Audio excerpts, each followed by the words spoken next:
Buenos días. ¿Me oyen y se ve la presentación? Sí. Ok. Ok, buenos días. Primero que nada, agradezco la presencia de todos y de la doctora Morera por acompañarnos el día de hoy. Eh, Voy a empezar mi presentación de tesis. Mi tema es el de la trombosis venosa cerebral y una propuesta de medición volumétrica de la carga trombótica como posible factor pronóstico. Eh, Esto básicamente, ¿verdad? Era lo que yo iba a hacer como investigación, pero bueno, al final por lo del COVID y que no se presentó el protocolo, tuve que hacer una revisión de tema, que la hice sobre todo en lo que es el estado actual de la trombosis venosa cerebral y los antecedentes de la carga trombótica, aparte de la metodología para lo que yo quería hacer y que espero en un futuro también poder hacer. Entonces, los contenidos de la charla, bueno, vamos a hablar un poquito a modo de introducción de algunos conceptos, luego muy rápidamente el marco teórico, lo que es la anatomía, la revisión de la trombosis y los antecedentes de la medición de la carga trombótica.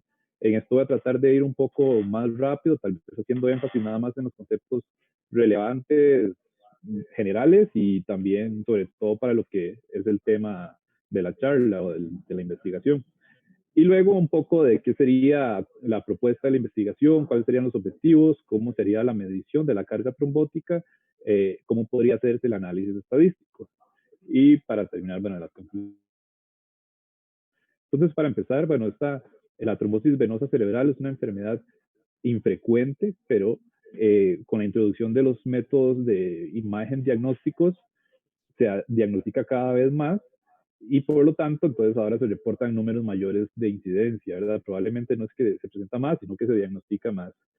De todas formas, sigue siendo muy frecuente, entonces es difícil de investigar porque, porque cuesta mucho reunir muestras significativas de pacientes. El pronóstico funcional a largo plazo en general se considera bueno, ¿verdad? Sin embargo, hay un subgrupo como de 13% aproximadamente, que no les va tan bien, que quedan con mucha dependencia o incluso fallecen. Además de eso, a los que les va bien, que esto siendo valorado a través de la escala modificada del ranking, se ha visto que más o menos 20 a 30% no regresan a su trabajo previo al evento, lo cual quiere decir, ¿verdad?, que no correlaciona con tan buena funcionalidad como uno cree que tienen. Eh, Tienen factores neuropsicológicos que no se valoran en la escala del ranking modificada que pueden estar influyendo, ¿verdad? Entonces, tal vez esto de que les va tan bien no es tan cierto. Las opciones terapéuticas en general son limitadas. Tenemos la anticoagulación y tratamiento soporte. Con la anticoagulación suele ser suficiente al parecer, pero el grupo que le va mal está descubierto. Entonces, una opción es la terapia endovascular, que, bueno, en eventos cerebrovasculares isquémico ha demostrado ser una herramienta útil, sobre todo cuando la trombolisis, en este otro caso, ¿verdad?, no es suficiente. Entonces, se podría pensar lo mismo para la trombosis venosa cerebral. Ahora, la evidencia hasta el momento es limitada, no hay mucha experiencia y en realidad todavía no hay ensayos que digan con significancia estadística que sí sirve y cuándo sirve y en qué paciente sirve. Y mucho de esto es porque lo que hay es reportes de casos que básicamente tienen criterios de selección distintos, intervenciones distintas, técnicas distintas. Entonces, ha costado, no, todavía no se puede hablar, ¿verdad?, de que se pueda recomendar. Lo que es relevante, ¿verdad?, esta investigación es lo que es la carga trombótica. La carga trombótica, que básicamente es cuánto trombo hay en el momento del evento. Eh, bueno, tiene varias técnicas de medición que mencionaremos más adelantemente, cada una tiene sus pros y sus contras, pero tiene la ventaja de que si uno pudiera demostrar que es un factor predictor, entonces podría valorarse desde un inicio del diagnóstico y de una vez tomar la decisión de si el paciente es candidato a una u otra terapia más agresiva, sin esperar a que se deteriore o hacer la prueba terapéutica con anticoagulación y que no le sirva o que empeore el sangrado. Entonces, Esa es la ventaja teórica de la carga trombótica, que en algunos estudios, por ejemplo, para terapia endovascular, se ha utilizado como un criterio, pero ha sido más subjetivo. Después hablaremos más de eso. Y bueno, entonces la propuesta sería eso, realizar un estudio en el que se mida básicamente en pacientes con trombosis venosa cerebral la carga trombótica con una técnica adecuada, que luego mencionaremos, y se valore si tiene asociación con el pronóstico a largo plazo, cosa que en este momento no hay estudios. Entonces, pasando al marco teórico, la anatomía del sistema venoso cerebral. Estas son fotos muy bonitas de una disección del doctor Rotten, que marcó los vasos con polímeros. Básicamente, el sistema venoso cerebral se divide en dos, uno superficial y uno profundo.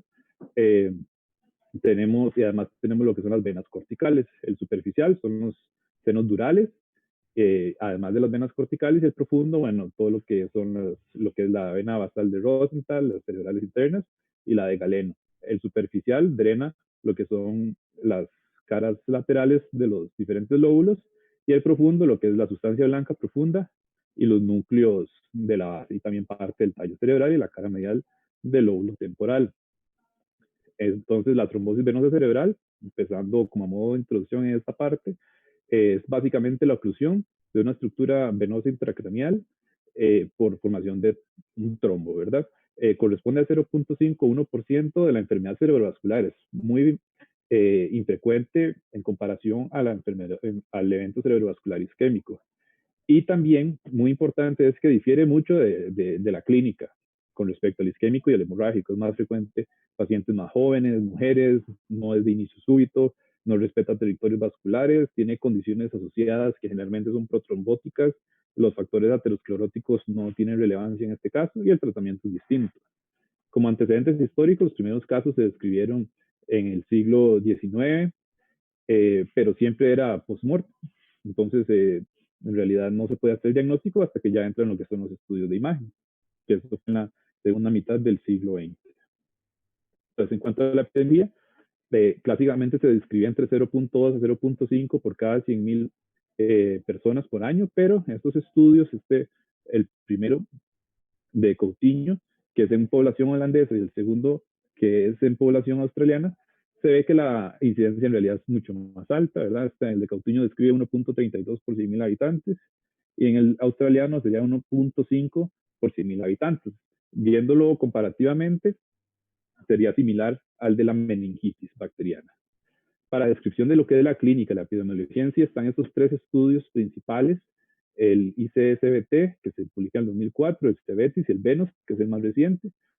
Con estos estudios, todos han sido observacionales, pero son buenos para ejemplificar el perfil clínico de estos pacientes. Vemos que 75% son mujeres, la edad media siempre ronda los 40 años, el pronóstico favorable, un ranking de 0 a 2, siempre está por alrededor del 90%, y la mortalidad suele ser baja. Como condiciones asociadas, las principales siempre van a ser las relacionadas a factores hormonales, entonces anticoncepción oral, embarazo, puerperio, terapia de reemplazo hormonal, luego las trombofilias, que si se dan en conjunto con anticoncepción hormonal, tienen un efecto sinérgico. Entonces, por ejemplo, aumenta el riesgo 30 veces. Si es solo anticoncepción oral, entonces aumenta 6 veces. Aparte de eso, también es muy relevante lo que son las neoplasias, tanto sólidas como hematológicas, y luego lo que son enfermedades autoinmunes, entre otros, pero principalmente trombofilias primarias, el síndrome antifosfolípido, ¿verdad? Que sería una secundaria, no, perdón, una primaria también, pero no genética, y lo que son los hormonales y el cáncer. Fisiopatología, entonces, básicamente es disrupción de la triada de Virchow. Entonces, esto genera trombosis a nivel de los senos durales y las venas, aumenta la presión de forma retrógrada en lo que son las vénulas y los capilares, sucede un reclutamiento de colaterales, en sistemas venosos generalmente muchas vías colaterales. Entonces, esto puede ser, si hay buenas colaterales, la clínica probablemente va a ser leve, o puede que incluso sea asintomática. Si no, pues el paciente sí va a tener otras manifestaciones. Se da lo que es la disrupción de la barrera hematoencefálica, disminuye la presión de perfusión, y entonces ya aquí vienen lo que son las lesiones parenquimatosas y la hipertensión intracraneal. las lesiones parenquimatosas suceden como en 60% de los pacientes. Los infartos no respetan territorios vasculares, comúnmente tienen hemorragia y, eh, y tienen mucho edema perilesional. Lo que son las manifestaciones clínicas, bueno, la evolución puede ser aguda, subaguda o crónica y la severidad es muy variable, puede ser incluso asintomática hasta pacientes que llegan coma y fallece. Los signos y síntomas se pueden agrupar en 4 síndromes, que son el síndrome de hipertensión intracraneal, déficit neurológico, por lesión parenquimatosa, entonces, por ejemplo, que hace la hemiparesia, el encefalopático, sobre todo cuando hay compromiso de sistema profundo, o el seno cavernoso que tiene su propio síndrome. Estos claramente no son excluyentes. Entonces, esto nada más era como para un ejemplo de lo que se reportó en el estudio Venus, que lo más frecuente siempre es la cefalea, pero puede ser aislada en 25%, entonces, cuando es más complicado el diagnóstico. También convulsiones en 24%. En el estudio ICSBT se reportó 40%, en general parece que es más frecuente las convulsiones, y luego lo que son los déficits. Entonces, para el diagnóstico, bueno, el tiempo promedio generalmente en países desarrollados para la hospitalización es de 4 días y para el diagnóstico de 7 días. Y en países en vías de desarrollo tarda más. O sea que generalmente es un diagnóstico complicado, no se sospecha de primera entrada. Esto puede ser por varios factores, visto que, bueno, generalmente cuando vienen por convulsiones o tienen alguna lesión en el TAC inicial, el diagnóstico se hace más rápido. Cuando es hombre, ¿verdad? Que es menos frecuente que sea una trombosis, entonces generalmente se atrasa el diagnóstico o cuando tienen hipertensión intracraneal aislada. El diagnóstico siempre va a ser por estudio de imagen. La angiografía cerebral es el estándar, ha sido el estándar por mucho tiempo, pero ya ha caído en desuso porque las técnicas por TAC y por resonancia son muy sensibles. La angiografía básicamente sería cuando se quiere intervenir al paciente endodopermente o cuando falla las otras dos técnicas. En lo que es tomografía axial computarizada, perdón, lo que es el TAC no contrastado y el contrastado simple, básicamente dan signos indirectos, lesiones parenquimatosas, el signo del lleno, donde se ve la hiperdensidad del trombo, o delta vacío, donde se ve que no llena el seno sagital superior. Lo que sí tiene una alta sensibilidad es la venografía por TAC, que es una técnica, un protocolo distinto a nada más el TAC con contraste. Entonces, en este caso, la sensibilidad ronda del 95% y nos permite hacer el diagnóstico. La resonancia magnética nuclear también tiene una sensibilidad comparable, entonces el diagnóstico en realidad se puede hacer con cualquiera de los dos, pero la resonancia obviamente nos sirve más para lo que es mejor resolución de la imagen y también para lo que es valoración de las lesiones asociadas. En esto sí me voy a detener un resonancia magnética nuclear para valoración del trombo, que es un dato importante si uno luego quiere medirlo, tiene que tomar en cuenta cómo se valora y en qué secuencia se valora. Cuando el trombo se puede ver de forma directa o indirecta. De forma indirecta sería a través de lo que son por defectos de llenado, entonces a través de la técnica time of flight, que esta no usa medio de contraste, o que sea contrastado con grado líneo. Entonces, con eso se puede ver el defecto de llenado y se puede medir. La otra forma es viendo directamente el trombo. Esto se puede hacer a través de las secuencias T1 y T2. Entonces, va a depender de la condición de la hemoglobina.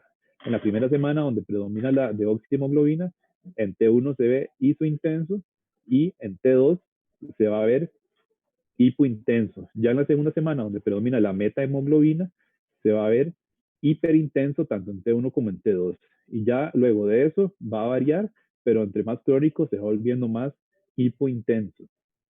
Además, también existe recientemente, como en el 2015, se empezó a utilizar una secuencia que se llama MRBTI, que básicamente genera una supresión de la señal del flujo sanguíneo dentro de los senos durales y permite ver de forma hiper intensa el trombo.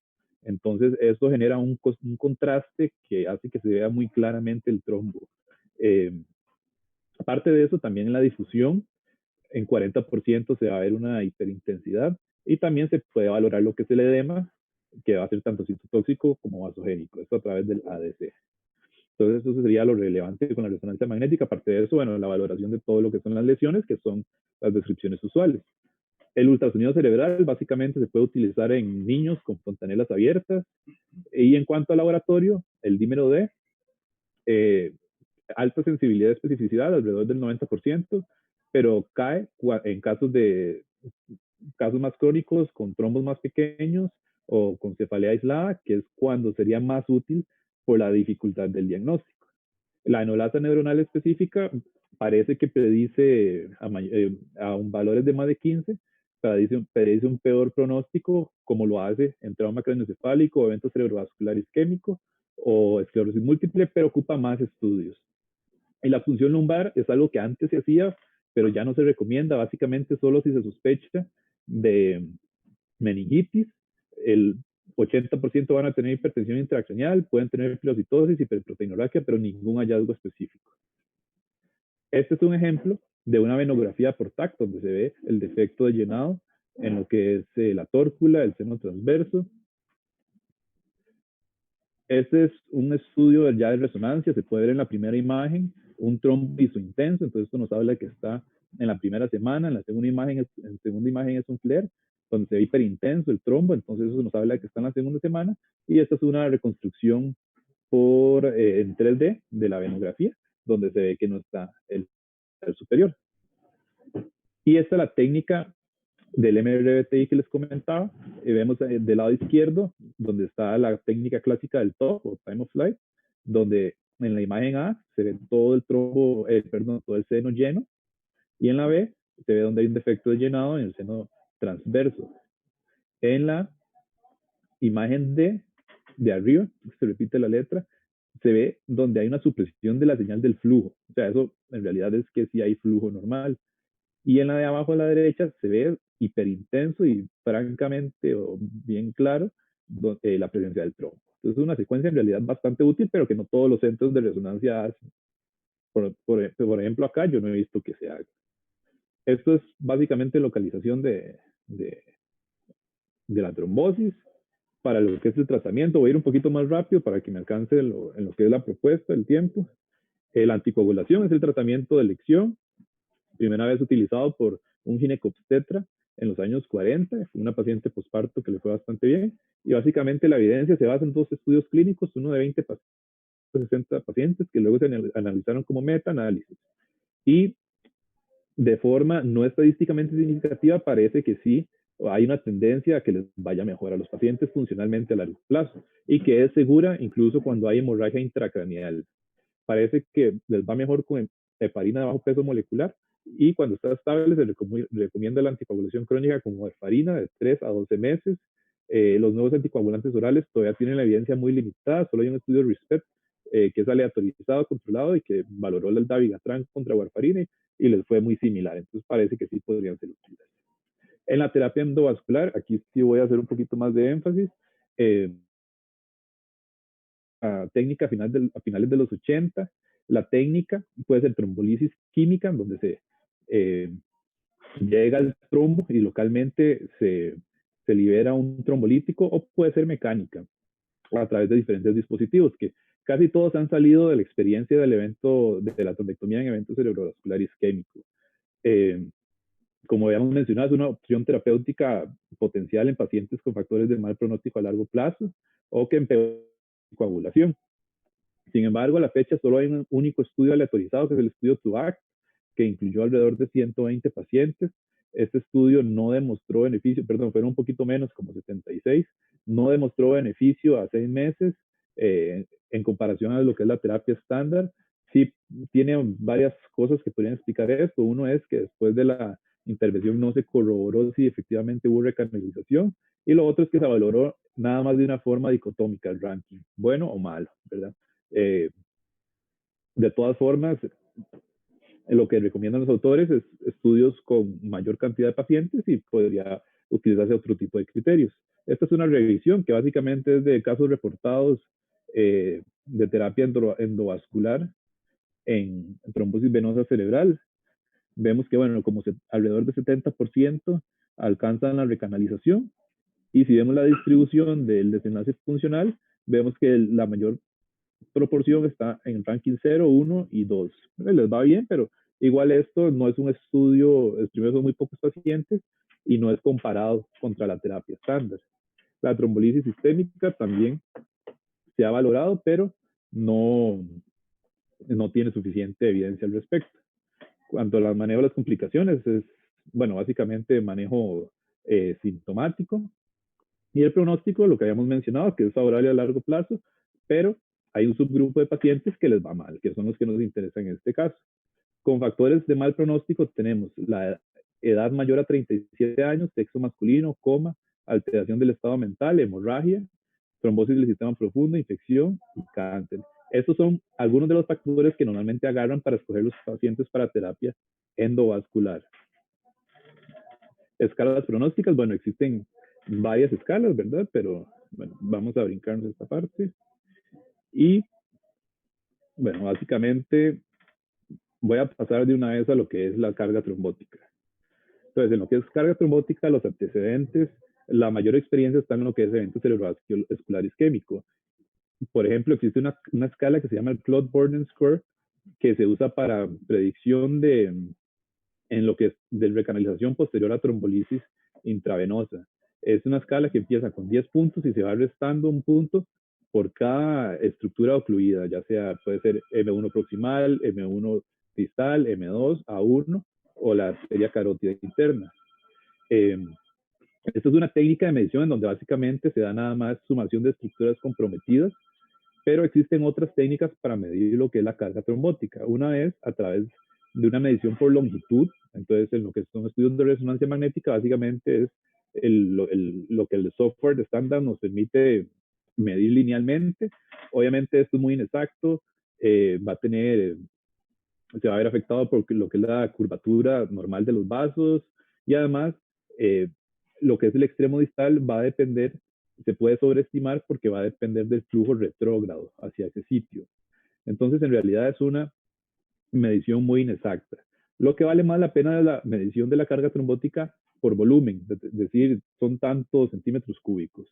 Para esto existen imágenes tridimensionales, entonces, que usan un proceso que se llama segmentación.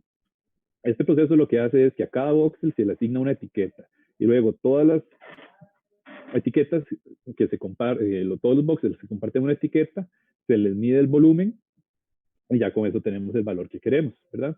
Eso, bueno, ahorita vamos a discutirlo en la técnica que proponemos nosotros. Hay un estudio chino que valoró predictores de terapia, de recanalización en terapia endovascular y utilizaron un programa que se llama Vessel Analysis. Acá tenemos un ejemplo de cómo se ve la extracción. Para ellos en el análisis no fue un factor predictor. Importante que no hay estudios que valoren la carga trombótica medida por volumen que busque asociación con el pronóstico a largo plazo. De ahí nuestra propuesta de investigación, que básicamente sería determinar mediante, utilizando el estudio diagnóstico, que en este caso sería por resonancia magnética, un software de análisis de imágenes tridimensionales para medir el volumen y ver si tiene asociación con el pronóstico funcional, lo que son las complicaciones, entiéndase, lesiones parenquimatosas y la mortalidad, entre otros. Y obviamente analizar por covariables que también son factores de mal pronóstico. Por ejemplo, que si tiene compromiso a nivel del sistema venoso profundo, o también otras cosas como lo que es extensión a venas corticales y colaterales. La justificación es que de lograrse establecer una asociación entre el volumen del trombo, es decir, tal valor correlaciona más con mal pronóstico, entonces es una herramienta que temprana para la escogencia de pacientes candidatos a una terapia más agresiva que probablemente sería la terapia endovascular. Entonces los objetivos sería el objetivo general, analizar la asociación entre el pronóstico clínico funcional y el volumen del trombo. Y los específicos son la serie de pasos que habría que realizar. Estos me los voy a seguir para describir lo que es la técnica. Entonces, para la técnica, el programa propuesto es el ITK-SNAP, que fue desarrollado por Paul Yuskevich y Guido Gehrig. Como ventajas es que es gratuito, fue diseñado específicamente para usar por el clínico, es de código abierto y multiplataforma, y además tiene muchos tutoriales disponibles. Y permite el proceso de segmentación que ya les expliqué. Además de eso, tiene dos modalidades, una manual y una semiautomática. La manual es más exacta, pero es un poco más tediosa, más lenta. La semiautomática, bueno, tiene una curva de aprendizaje un poco más elevada, pero es más rápida si se aprende a utilizar bien. Para este caso, si uno quiere establecer algo estándar o algo inicial, entonces sí tendría que ser de modo manual. Entonces, esta es una imagen, un video de una resonancia magnética de cortesía del centro de resonancia de una paciente con una trombosis venosa cerebral. Acá vemos la trombosis donde se empieza a ver desde el seno sigmoideo, se ven los senos transversos comprometidos. Y luego vamos a ver el seno sagital superior que está comprometido en casi toda su extensión. Además de eso, tiene un infarto hemorrágico con edema muy grande en el hemisferio derecho. Ahí se ve el defecto de llenado. Okay. Entonces, esta es la interfaz del programa. Lo que hace es que uno carga la secuencia que quiere utilizar. En este caso sería un volumétrico con gadolinio. Se escogió ese porque es el que tiene mayor resolución por la cantidad de cortes, pero también si usted tiene un T1, un T2 o el MRBTI con una cantidad de cortes aceptable, también la puede utilizar. Entonces, esto es para ver un ejemplo de lo que es la interfaz. El programa va a tener varias herramientas de navegación que permiten hacer zoom, entre otras cosas. Luego está lo que son, estas son las herramientas de navegación. Luego los modos manuales, el polígono. El polígono lo que permite es que usted ponga puntos alrededor de la estructura deseada, esos puntos se unen y cuando forman un polígono se cierran, entonces se mide lo que está dentro de esta estructura. Esto es un método menos exacto que el de la brocha, que es el otro modo, la brocha. Entonces permite ir pintando voxels. Para esto hay varias herramientas. Puede ser, tiene lo que es el modo adaptativo, que entonces va diferenciando en densidades, entonces solo marca lo que tiene densidades similares, y también tiene un modo volumétrico que marca en 3D, entonces permite un marcado más veloz. Okay. Y voy a pasar ya a lo que es la medición del trombo, que esto es la medición del trombo manual. Entonces acá vemos cómo se va pasando la brocha en lo que es el territorio de la trombosis, donde está el defecto de llenado. Entonces la brocha adaptativa vemos que tampoco es 100% exacta, a veces sí se va a marcar sobre el vaso, pero eso después se puede corregir también con una herramienta de borrado. Entonces básicamente eso es lo que uno va haciendo, uno va marcando diferentes puntos, usted escoge un corte inicial donde da el efecto de llenado, y entonces marcan donde usted ve todo el efecto de llenado. Una vez que ya hizo eso, entonces puede usar la herramienta de borrado para quitar donde se metió en las estructuras que no había que marcar.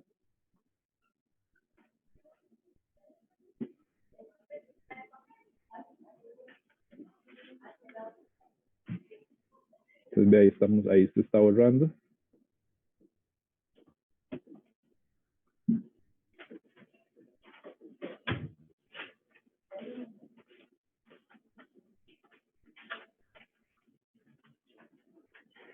Y ya ahí queda marcado el defecto llenado. Esto hay que hacerlo en varios cortes, pero como estamos usando la brocha volumétrica, entonces va marcando simultáneamente en 3D. Entonces eso, digamos, ahorra un poco de tiempo en el marcado. Ahí se hace básicamente lo mismo. Y entonces así seguimos haciendo eso hasta que ya completamos el marcado y el resultado es el siguiente. Entonces acá podemos ver donde se marcó el seno sagital superior, acá en el corte sagital, acá en el corte axial, y vemos la extracción del trombo, que se ve en el cuadro inferior izquierdo. Eso el programa lo analiza y entonces vemos acá donde tira la estadística de volumen, que en este caso fue de 7.6 centímetros cúbicos, ¿verdad? Bueno, ahí vienen milímetros cúbicos, eso sería la conversión. Y por último, esto nada más es una demostración del modo semiautomático, que básicamente utiliza lo que son algoritmos de modificación de imagen para que usted pueda establecer un contraste Entonces, por ejemplo, en este caso estamos usando la que se llama thresholding, que convierte una imagen en escala de grises a una imagen de dos colores, azul y blanco. Usted lo que quiere hacer es marcar la estructura de ciudad, en este caso el trombo, con el color blanco y que lo que esté alrededor quede azul. Entonces, para eso usted va a mover lo que son los umbrales para que dentro, que el umbral donde queda blanco sea básicamente lo que corresponde al trombo. Entonces, bueno, ahí estamos jugando con eso. Posterior al establecimiento de lo que es el contraste. Entonces, no sé si pueden notar, ¿verdad? Bueno, que ahí se marca el trombo distinto a lo que es las, ¿cómo se llama? Estructuras circundantes. Luego se hace lo que es se plantan semillas, que es a partir de donde va a expandirse la marcación. Entonces, vamos a adelantar un poco para ver esto. Entonces esas semillas se ponen exactamente donde la estructura que uno quiere marcar, en este caso el trombo, lo podemos ver arriba, en el cuadro de arriba a la derecha, donde se están plantando las semillas.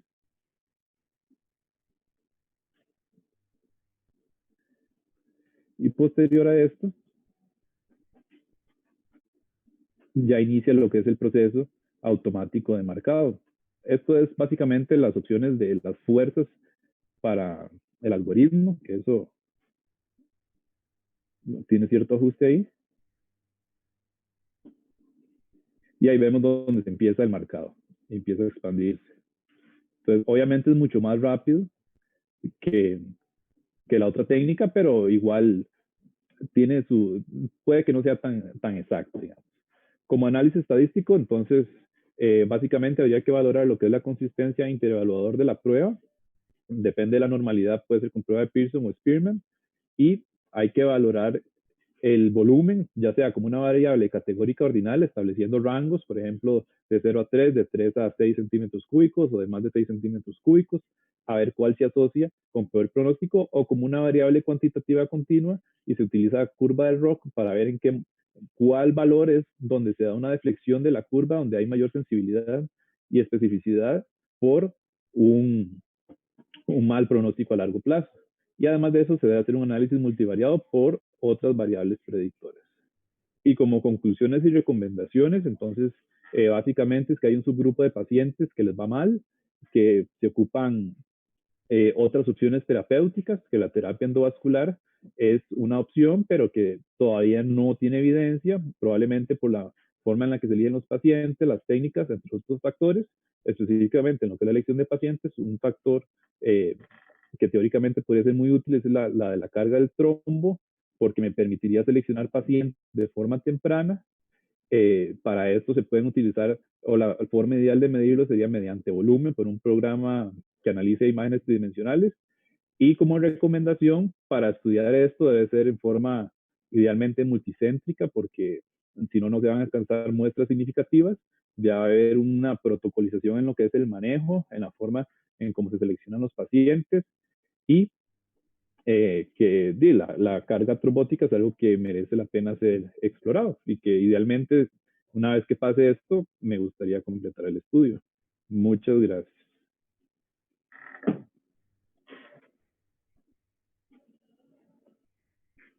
Muchas gracias, Pablo. No sé si hay alguna pregunta.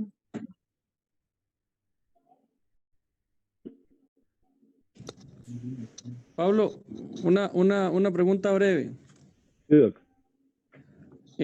Bueno, yo sé que el diseño del estudio digamos que lo que a uno se le ocurre en el momento en el que se le ocurre, pero dado que el análisis volumétrico no es exactamente algo que está estandarizado o validado y que posiblemente requiera un entrenamiento particular, idealmente para que eso sea válido debería haber alguna estrategia de certificación en la, en la habilidad de generar el algoritmo para medir el volumen y que aparentemente por lo que veo eso tampoco está normado, digamos. O sea que usted no se podría certificar como medidor de volumen de trombo a través de la plataforma de la persona que lo realizó. y que Sí, hay una no. variabilidad anatómica muy importante en la configuración del sistema venoso cerebral que es crítico para la compensación de presiones. Lo que digo es, Pablo, no es más fácil empezar por buscar asociaciones con la morfología cerebral antes de medir un trombo, digo yo, pregunto. Bueno, sí, sí, pues gracias, perdón, doctor Bogantes, gracias por su comentario. Eh, sí, claro, sí, el programa no ha sido, no hay una certificación para, para eso. Sí, en Estados Unidos, en algunos centros se dan cursos de cortos, ¿verdad? Porque tampoco es tan complicado, pero sí tienen su curva de aprendizaje de cómo utilizarlo. Pero sí es cierto que no hay un certificado para eso, ¿verdad? Había que involucrar tal vez a los radiólogos que tienen más experiencia en lo que es procesamiento de imágenes. Lo de la morfología, sí es cierto que sí se ha estudiado, pero y no parece que tenga correlación, ¿verdad? Habría que, esto es una posibilidad, podría ser que al final el volumen en realidad no correlacione, es algo que hay que explorar, ¿verdad?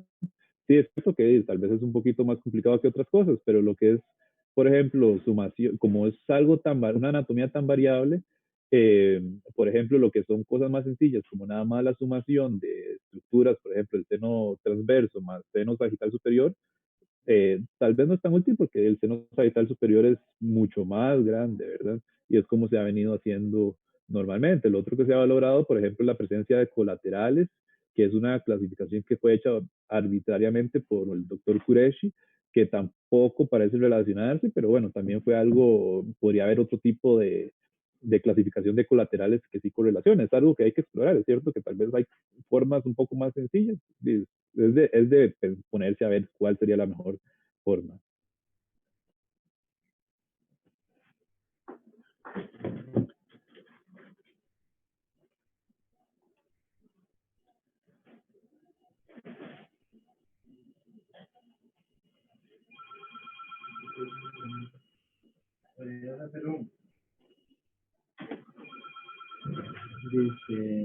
Dice, es importante.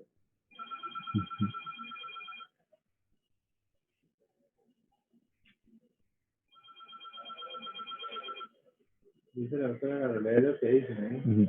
Leo lo que dice la doctora Garro, dice un estudio interesante, concuerdo con el doctor Bogantes porque frecuentemente vemos esa disociación clínico-radiológica con estos pacientes. Sí, estamos de acuerdo.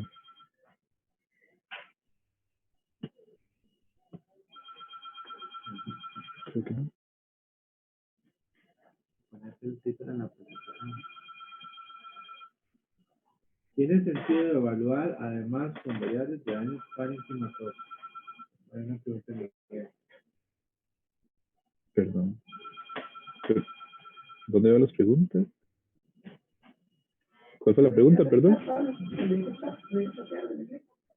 No veo dónde está eso. Perdón, problemas técnicos. Ajá.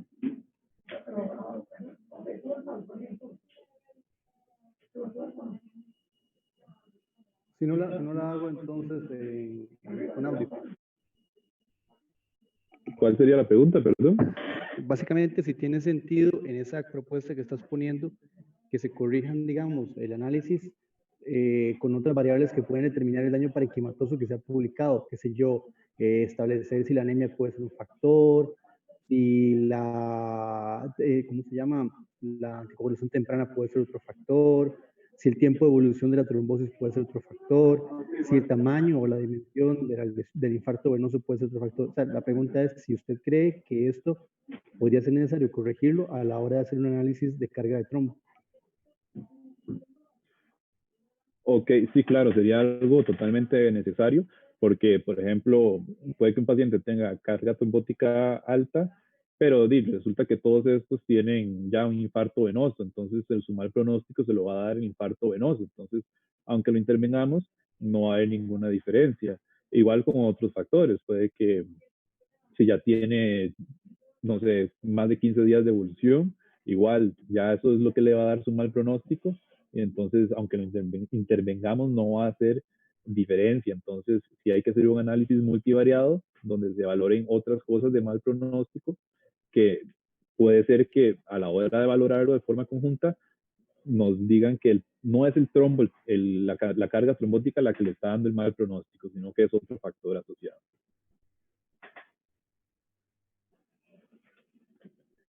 Respondí.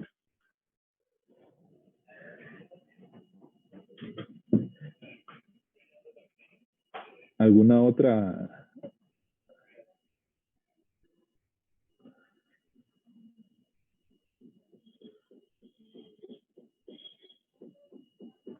Bueno, si no hay más preguntas, les agradecemos a toda la participación. Mil gracias por la invitación y mucha suerte ahora con la graduación, con el futuro. Muchas gracias, doctora. Muchas gracias a todos. Hasta luego. Hasta luego, buen día.